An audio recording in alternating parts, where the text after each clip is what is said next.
ciertas enfermedades de la refracción, no sé si sea correcto decirle, de la refracción ocular, que tienen mayor propensión al desarrollo de glaucoma.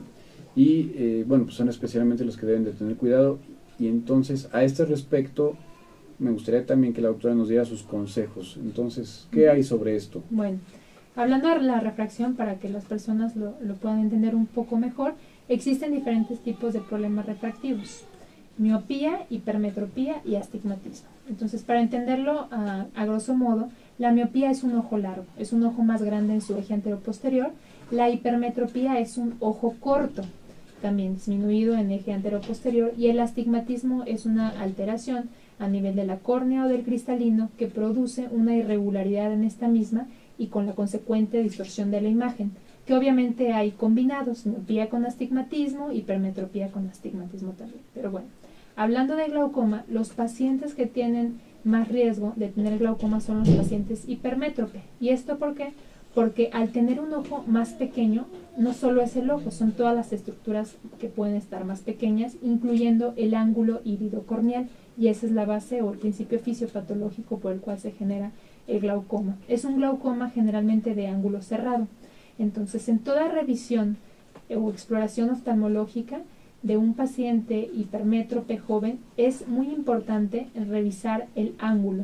El ángulo se revisa con un lente especial que nos permite visualizar las estructuras que existen en el ángulo iridocorneal, y esto nos va a determinar si está abierto o cerrado según ciertas estructuras anatómicas que nosotros observamos. Si nosotros lo vemos cerrado, eso ya es un dato de alerta o de alarma que nos obliga a realizar, aunque la presión no esté elevada, podemos realizar iridotomías. Las iridotomías es por medio de un láser hacer agujeros en el iris para que este ángulo se abra y evitar en un futuro el riesgo de tener crisis de glaucoma aguda. ¿Bien? Entonces, estos pacientes producen glaucoma por esta irregularidad en el ángulo, y por otra causa también son cristalinos que son un poco más anchos en su eje anteroposterior, y este ensanchamiento del cristalino también produce que todo esté un poco más comprimido, más cerrado.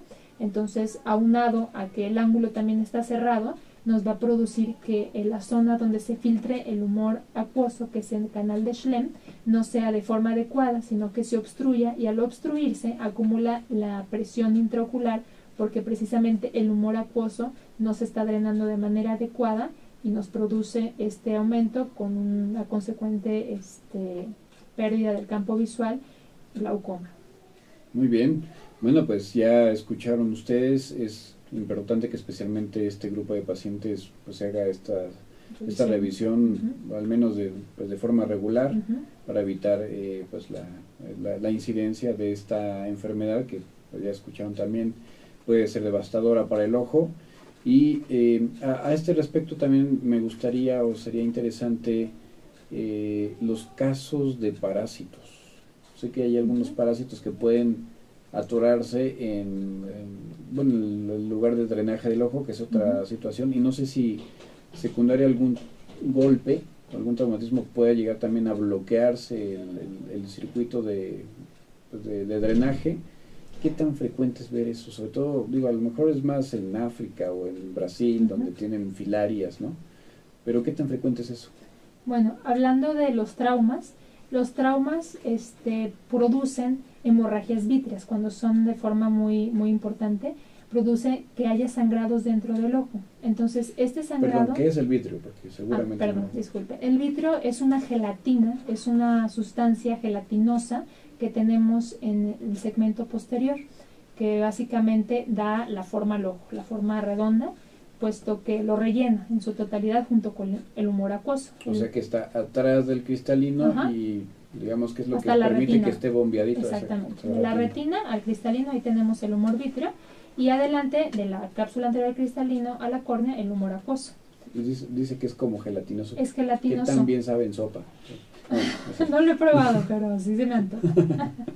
Bueno, pues cuando existe un trauma importante, se puede ocasionar un desgarro de alguna de las venas de la retina o alguna de las arterias, o bien puede haber un desprendimiento del vítreo que eso es muy frecuente, una patología muy frecuente de las personas en edad avanzada, que da como síntoma ver puntitos negros, mosquitas, telarañas. Todo eso es un indicativo de que el vitrio se está desprendiendo, y se desprende porque existe una licuefacción de este vitrio. Entonces, al haber esta licuefacción y desprenderse, nos da ese efecto óptico. ¿Bien? Licuefacción, o sea que se vuelve de ser gelatina a ser clara de huevo. Exactamente. Aguado. Sí, Okay. esa es la forma correcta de expresar. Entonces, cuando el vitrio se llena de sangre por el antecedente de un trauma, esta sangre que está en el vitrio puede atravesar la barrera. El humor vitrio y el humor acuoso no tienen por qué estar mezclados, están en cavidades separadas. Entonces, cuando esta sangre pasa al humor acuoso, puede producir que se tape el conducto de Schlemm por los eritrocitos. Ese glaucoma se llama glaucoma de células fantasmas, y es un tipo de glaucoma no frecuente, pero sí hemos tenido varios casos en los cuales vemos este signo claro, en donde observamos en la cámara anterior, que es esta parte que tenemos adelante del cristalino y detrás de la córnea, donde observamos eritrocitos. Nos llama la atención, vemos la retina y vemos una hemorragia vítrea por el antecedente de un golpe. O bien puede ser también el antecedente de una cirugía que nos dio un sangrado importante, y todas esas células hemáticas son tantas que logran pasar esta barrera que existe, que divide estos dos compartimentos, y ocasionar que esa sangre se vaya al conducto de Schlemm y lo tape. Obviamente estamos hablando de una cirugía de ojo. Sí, claro. Sí, cirugía de porque no faltará quien piense, ay, a mí me abrieron la panza y me salió mucha sangre, me va a dar glaucoma. No, es una cirugía del ojo que produce mucho sangrado. Exacto. Y en el caso de los parásitos, se me ocurre el loaloa. No tengo mucha experiencia, no he visto ningún caso de un parásito que ocasione glaucoma porque se atore en el conducto de Schlemm.